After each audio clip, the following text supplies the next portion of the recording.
Hello दोस्तों, कैसे हो आप सभी लोग। मैं उम्मीद करता हूँ आप सभी लोग बिल्कुल ठीक और स्वस्थ होंगे।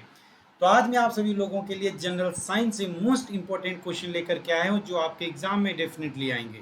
इसलिए इन प्रश्नों को एक भी मत छोड़ना, उसको ध्यान से अच्छे तरीके से रीड कर लेना। और यदि कोई डाउट आपका रह जाता है तो आप सभी बच्चे कमेंट करके उसे जरूर बता देंगे। लेकिन मैं फिर बार बार आपको कहता हूँ कि यदि पहली बार आप इस चैनल पर आए, चैनल को सब्सक्राइब, लाइक और शेयर जरूर करेंगे। ठीक है, तो चले दोस्तों, सबसे पहला ये दिल्ली पुलिस का 2014 के अंदर पूछा गया प्रश्न है। दिल्ली पुलिस हेड कांस्टेबल के 2014 का पूछा गया प्रश्न है।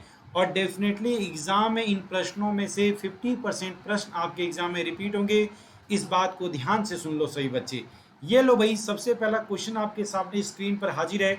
अब ये क्वेश्चन क्या कह रहा है, और इन सभी प्रश्नों को यदि आप मेरे स्टूडेंट रहे हो तो मैंने बड़े अच्छे तरीके से आप सभी बच्चों को पढ़ाया। कोई ऐसा प्रश्न नहीं है जिसको आप आंसर दे नहीं पाओगे।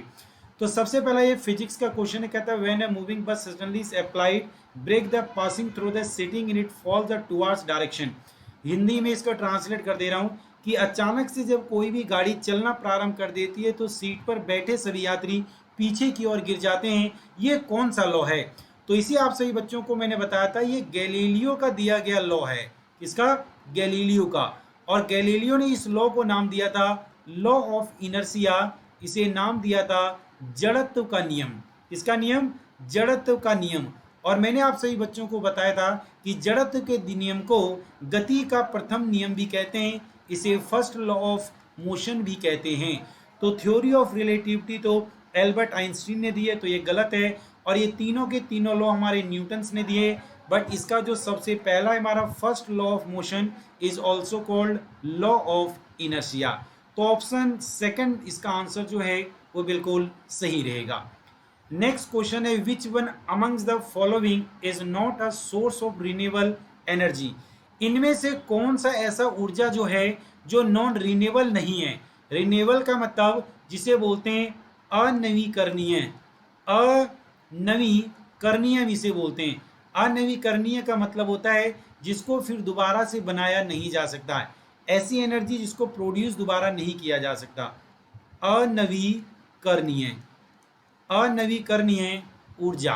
तो देखो भाई, हाइड्रो इलेक्ट्रिसिटी इसको बनाया जा सकता है, सोलर एनर्जी इसको बनाया जा सकता है, विंड एनर्जी इसको बनाया जा सकता है। लेकिन जो फ्यूल की सेल्स है, जो फ्यूल फ्यूल का मतलब बैटरियों के, आपने देखा होगा जो हमारी बैटरियां होती है, एक बार घड़ियों में यदि बैटरियां लगा दी जाए तो बैटरियां फिर उसे फेंक देते हैं, वो किसी काम की नहीं रह जाती। इसका मतलब उसको रिन्यू नहीं किया जा सकता। इसलिए ऑप्शन जो 3 है हमारा, वो बिल्कुल यहाँ पर सही आंसर रहेगा। ठीक है, तो प्रश्नों को ध्यान से पढ़ते जाना सही बच्चे। और जिन प्रश्नों में डाउट हो कमेंट जरूर करेंगे सही बच्चे। दिल्ली पुलिस वाले और यूपी पुलिस वाले गौर से सुने मेरी इन बातों को। ठीक है, नेक्स्ट क्वेश्चन है, light year is the unit of most repeated question. Light year किसकी यूनिट है? बहुत बच्चे यहाँ पर ईयर देखेंगे तो कह देंगे कि ये टाइम की यूनिट है, बट गलत है। Light year is the largest unit of distance. ये दूरी को मापने का मात्रक है। और लाइट ईयर का मतलब होता है एक वर्ष में, एक वर्ष में निर्वात में, एक वर्ष में निर्वात में सूर्य के प्रकाश द्वारा, सूर्य के प्रकाश द्वारा, प्रकाश द्वारा चली गई दूरी, चली गई दूरी एक प्रकाश वर्ष कहलाती है, जो 9.46 गुने में 10 की पावर 15 मीटर प्रति सेकंड के बराबर होता है। तो ये आपको याद रखना है। ठीक है, नेक्स्ट अगला क्वेश्चन है, force is the product of. बल किसका गुणनफल है? तो आपको मैंने बताया था force is equal to mass into में एक्सीलरेशन। तो मास और वेलोसिटी का ना बाबा ना, मास एंड एक्सीलरेशन का हाँ बाबा हाँ, वेट एंड वेलोसिटी का ना बाबा ना, वेट एंड एक्सीलरेशन का ना बाबा ना। इसका मतलब ऑप्शन 2 जो है वो राइट आंसर है। नेक्स्ट क्वेश्चन है अगला, the weight of a human body is. ये भी मैंने आपको भली भांति बताया है कि किसी भी मनुष्य का भार सबसे अधिकतम कहाँ होगा। तो सबसे अधिकतम बाहर कहाँ होगा? Same at every place on the earth surface, earth के सरफेस पर सभी जगह चले जाओगे तो एक समान रहेगा? ना बाबा ना, क्योंकि मैंने आपको बताया है कि जैसे जैसे आप इधर उधर जाओगे तो आपका वेट चेंज हो जाएगा, क्योंकि किसी भी बॉडी का वेट mg के ऊपर डिपेंड करता है और आपका g जगह जगह पर चेंज हो जाता है, क्योंकि g इज अ वेरिएबल, ये वेरिएबल है। अगला है मैक्सिमम एट पोल, ये हमारा बिल्कुल सही है। मैक्सिमम एट इक्वेटर ये भी रॉन्ग है। More than on mountains than the plains, और माउंटेन पे तो वैसे ही कम होगा क्योंकि वो ऊंचाई पर जा चुके हो, तो इसका ऑप्शन 2 जो है वो राइट आंसर है। तो याद रखना इक्वेटर पर वेट हमेशा मिनिमम होगा और ध्रुवों पर वेट जो होगा वो हमेशा मैक्सिमम होगा।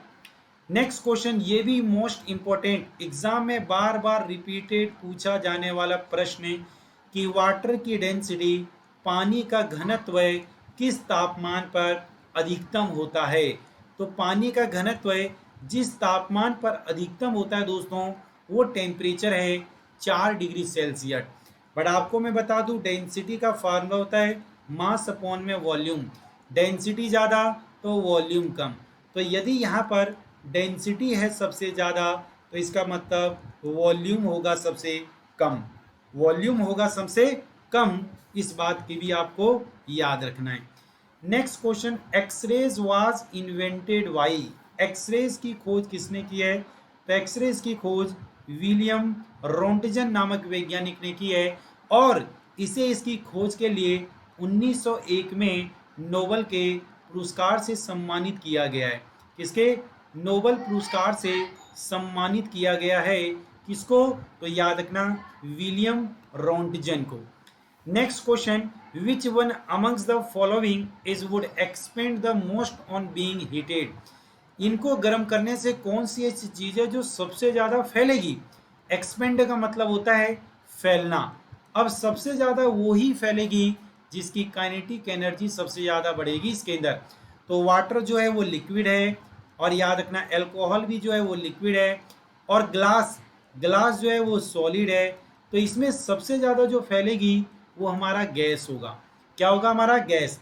इसको हम एक छोटी सी बात और कहते हैं, यहाँ पर एक एक्सपेंशन प्रॉपर्टी के अलावा एक छोटी सी बात आप लोगों को याद रखना है कि जिस गैसों की काइनेटिक एनर्जी ज़्यादा होगी, मतलब जिस मीडियम के पार्टिकल की, उसकी एक्सपेंडिंग प्रॉपर्टी ज़्यादा होगी, उसकी एक्सपेंडिंग प्रॉपर्टी फैलने की क्षमता ज़्यादा होगी। जैसे एग्जाम्पल के लिए एयर या कोई भी गैस, ठीक है। Next question, the unit of sound is, sound की यूनिट क्या होती है? तो ऑप्शन के अकॉर्डिंग यदि हम देखें तो साउंड की यूनिट है हमारी डेसिबल, ये है डीबी, जो अलेक्जेंडर ग्राहम नामक वैज्ञानिक के उपलक्ष्य में बनाया गया।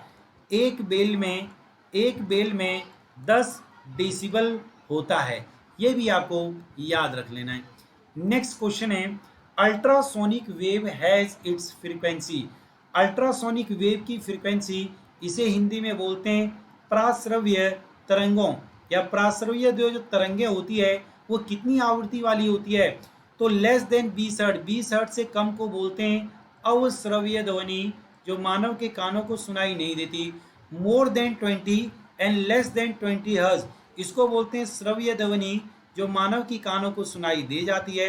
लेकिन 20,000 हर्ट्ज से ज़्यादा मानव के कानों को सुनाई नहीं देती, और इसी को बोला जाता है अवश्रव्य ध्वनि, ultrasonic sound.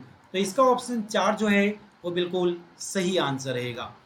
Next question 27, if a ship moves from fresh water into sea water it will, यदि कोई जहाज एक ताजे पानी से, या कह सकते हैं कि झील के पानी से अचानक से वह किसमें, समुद्र के पानी में चले जाए, तो जहाज के साथ क्या घटना घटेगी? तो आपको मैं बता दूं, यदि हम सी वाटर की बात करें, किसकी? सी वाटर की, और यदि हम बात करते हैं फ्रेश वाटर की, यदि हम बात करते हैं फ्रेश वाटर की, तो इन दोनों वाटर की डेंसिटी तो सेम नहीं रहेगी, लेकिन याद रखना शिप की डेंसिटी सेम रहेगी। तो इसकी डेंसिटी जो होती है ज़्यादा होती है किसकी डेंसिटी से? फ्रेश वाटर से।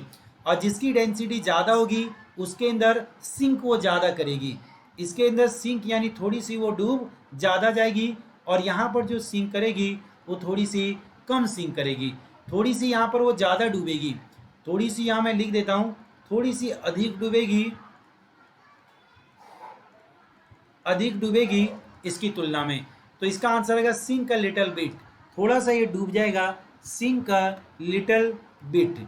Next question, which of the following is the best conductor of heat? उष्मा का सबसे अच्छा चालक क्या है? Mercury, water, ether and benzene. तो mercury is the right answer. यही वो कारण है जिस कारण से हम थर्मामीटर में Hg मरकरी को भरते हैं और अपने बॉडी के टेम्परेचर को मापते हैं। Next question, a glass of water does not turns into ice as it reaches 0 degree Celsius. ये कहता है ये कोई हमारे पास ग्लास है जिसके अंदर में बर्फ का कोई एक टुकड़ा रखा हुआ है, आइस क्यूब रखा हुआ है, और ये आइस क्यूब 0 डिग्री सेल्सियस के तापमान पर सॉलिड स्टेट में।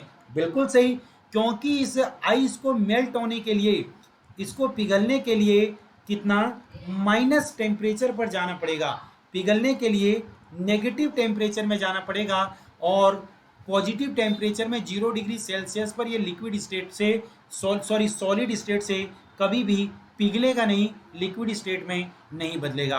तो water does not solidified at 0 degree Celsius because the water is inside as glass, because glass is hot and water solidified at 0 Kelvin only. ये कह रहा है glass of water does not turns into ice. ये कह रहा है कि एक ग्लास जो है 0 डिग्री सेल्सियस पर आइस में टर्न्स नहीं होता। It is because water does not solidified at 0 degree Celsius. Water 0 degree Celsius पर सॉलिडिफाइड नहीं होता, वो नेगेटिव में सॉलिडिफाइड होता है।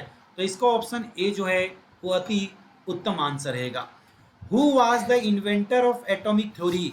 ये केमिस्ट्री का क्वेश्चन है, जो सबसे पहला टॉपिक मैंने कराया उसका क्वेश्चन है कि atomic theory was first given by, परमाणु का सर्वप्रथम सिद्धांत किसने दिया था? परमाणु का सर्वप्रथम सिद्धांत किसने दिया था?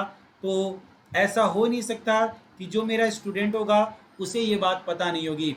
आंसर देंगे sir John Dalton, John Dalton. और यदि पूछा जाए कि परमाणु की सबसे पहले परमाणु शब्द किसने प्रयोग किया था, तो बोलेंगे ऋषि कनाद। मिनरल्स आर, खनिज क्या होते हैं? खनिज क्या होते हैं? तो खनिज वो होते हैं जिनके अंदर कई अलग अलग प्रकार के मटेरियल मिले हुए होते हैं। लेकिन खनिज किस अवस्था में? क्या ये लिक्विड में मिलता है? बिल्कुल सही। क्या ये इन ऑर्गेनिक सॉलिडिफाइड में? बिल्कुल सही। गैसेस में भी मिलते हैं, गैसेस का एग्जांपल है नेचुरल गैस। इसका नेचुरल गैस। तो इसका आंसर होगा ऑल ऑफ द अबव। 4 जो है इसका वो बिल्कुल उचित आंसर है। Next question, artificial silk is also called. Artificial silk, ये भी मोस्ट इंपॉर्टेंट क्वेश्चन है, एग्जाम में बार बार रिपीट किया है। दिल्ली पुलिस वाले दोस्तों याद रखो। तो इसका आंसर देना है रेयन। इसका आंसर है रेयन। क्या इसका आंसर? रेयन। ठीक है भाई, इसका आंसर है रेयन। चलिए next question number 33, which is second most abundant metal on the earth crust. याद रखना, अर्थ क्रस्ट के ऊपर सबसे ज्यादा मात्रा में जो पाया जाता है वो सिलिकन पाया जाता है। क्या? सिलिकन। लेकिन सिलिकन कोई मेटल नहीं है, इसने पूछा है धातु के बारे में। तो सबसे ज्यादा मात्रा में जो धातु पाया जाता है अर्थ क्रस्ट पर वो है हमारा एल्यूमिनियम। एल्यूमिनियम लगभग 8.2% की मात्रा में पाया जाता है। इसके बाद हमारे पास सबसे ज्यादा मात्रा में पाया जाता है आयरन यानी लोहा, 5.8% की क्वांटिटी के साथ। तो इसमें बोला गया है कि सेकेंड मोस्ट, द्वितीय सबसे ज्यादा मात्रा में पाया जाने वाला कौन सा है? तो वो है लोहा, वो है आयरन। ठीक है, नेक्स्ट क्वेश्चन की तरफ बढ़ते हैं। At what height does the geosynchronous satellite orbit on the अर्थ। ये मान लो हमारा अर्थ है, ठीक है, और अर्थ से सबसे ज्यादा ऊंचाई पर जिन सैटेलाइट को रोटेट किया जाता है इसी को बोला जाता है जियोसिंक्रोनस सैटेलाइट। और इसकी ऊंचाई यहाँ से 35,786 किलोमीटर की होती है। जियोसिंक्रोनस सैटेलाइट के नाम से हम इनको बुलाते हैं। ठीक है, नेक्स्ट क्वेश्चन अगला भाई, टेफ्लॉन इज, टेफ्लॉन क्या है? ये भी केमिस्ट्री का क्वेश्चन है। तो टेफ्लॉन जो नॉन स्टिक कुकर होते हैं, नॉन स्टिक कुकर आप सभी ने देखा होगा, पेन जिसके अंदर आप क्या बनाते हो? ऑमलेट वगैरह बनाते हो। क्या बनाते हो, आप ऑमलेट वगैरह बनाते हो तो आप वही आपने इसके अंदर देखा होगा, इसके चारों तरफ एक ब्लैक कलर की लेयर चढ़ी होती है प्लास्टिक है, जो आसानी से चिपकता नहीं, इसलिए उसके अंदर कम तेल का प्रयोग करके हम छोंक वगैरह या ऑमलेट वगैरह उसके अंदर बना लेते हैं। तो बेसिकली ये टेफ्लॉन जो है, ये हमारा टेफ्लॉन किससे मिलकर बना है, तो मिलकर बना है tetra fluoro ethane, tetra fluoro ethane. तो ये मोनोमर है, क्या है हमारा मोनोमर है, इसका फार्मूला होता है CF2 डबल बॉन्ड CF2, ठीक है। और टेफ्लॉन का यूज किया जाता है नॉन स्टिक कुकर के निर्माण में।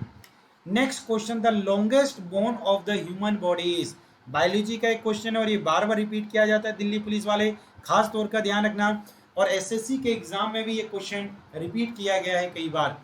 तो याद रखना, मानव के शरीर की सबसे लॉन्गेस्ट बोन जो होती है वो फीमर बोन, और ये फीमर बोन होती कहाँ है, ये हमारी होती है थाई यानी हमारी जांग में होती है। अब यदि ये सबसे बड़ी हड्डी है तो सबसे छोटी हड्डी कौन सी है, सबसे छोटी हड्डी है स्टेपेज। सबसे स्मॉलेस्ट बोन, सबसे स्मॉलेस्ट बोन जो है वो कौन सी है, स्टेपेज, जो हमारे ईयर में होती है, हमारे कान में होती है, ठीक है, हमारे कहाँ होती है, कान में। चलिए आगे बढ़ते हैं, लेकिन यहाँ पर क्वेश्चन पूछा है लॉन्गेस्ट, तो हमारा राइट आंसर रहेगा ऑप्शन डी, इट मीन्स 4। चलिए नेक्स्ट क्वेश्चन है, the largest cell of the human body is, मानव के शरीर की सबसे लंबी कोशिका का नाम क्या है। तो मानव के शरीर की सबसे लंबी कोशिका का नाम क्या है बच्चे, तो याद रखना नर्व सेल्स, क्या नाम है, नर्व्स सेल। नर्व सेल्स का मतलब तंत्रिका कोशिका, तंत्रिका कोशिका। इस तंत्रिका कोशिका को एक और नाम से बुलाया जा सकता है न्यूरॉन, इसको न्यूरॉन के नाम से भी बुलाया जा सकता है। तो क्वेश्चन का ऑप्शन 3 जो है इसका वो बिल्कुल उत्तम आंसर रहेगा।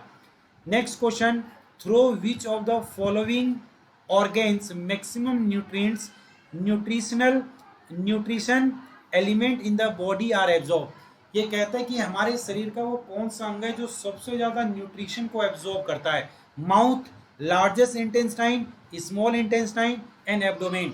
अब याद रखना, माउथ से हमारा पाचन स्टार्ट हो जाता है, माउथ से हमारा पाचन स्टार्ट हो जाता है, मुंह से, जैसे आप भोजन को खाते हैं तो मुंह से स्टार्ट हो जाता है, और हमारे मुंह में पाचक एंजाइम होते हैं लाइपेज, लाइपेज हमारे मुंह में पाचक एंजाइम होता है जो हमारे सलाइवा, हमारे लार में पाया जाता है। एमाइलेज, लाइपेज आपने सुना होगा, ये किसका पाचन करते हैं, ये ग्लूकोज का, किसका, ये ग्लूकोज का पाचन करते हैं, शुगर का मुंह में ही पाचन कर देते हैं।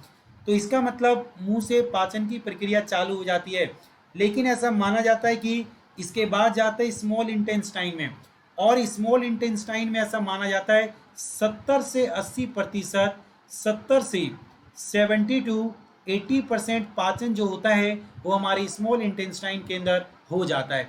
तो सबसे ज़्यादा पाचन जो होता है वो हमारी छोटी आंत में होती है, किसमें, छोटी आंत में, स्मॉल इंटेस्टाइन में, ठीक है भाई। तो ये था बच्चों आप लोगों का अंतिम प्रश्न, और मैं उम्मीद करता हूँ कि आप सभी बच्चों को ये प्रश्न बहुत ही अच्छे लगे होंगे, और आप विश्वास रखो कि इन प्रश्नों से ही मिलता जुलता प्रश्न, कई प्रश्न डिट्टो आपके एग्जाम के अंदर ये बिल्कुल आएंगे। तो SSC वाले और जितने भी जनरल कंपटीशन वाले हैं, चाहे वो यूपी पुलिस हो, चाहे वो दिल्ली पुलिस हो, चाहे वो CHSL हो, चाहे वो SSC वाले हो, कान खोल कर सुन ले, आपके एग्जाम में इन प्रश्नों से डेफिनेटली प्रश्न बनेंगे, ठीक है बच्चों। तो मिलते हैं अगले क्वेश्चन के साथ बहुत ही जल्दी, बट कमेंट, शेयर और चैनल को सब्सक्राइब करना ना भूलें। जय हिंद, जय भारत।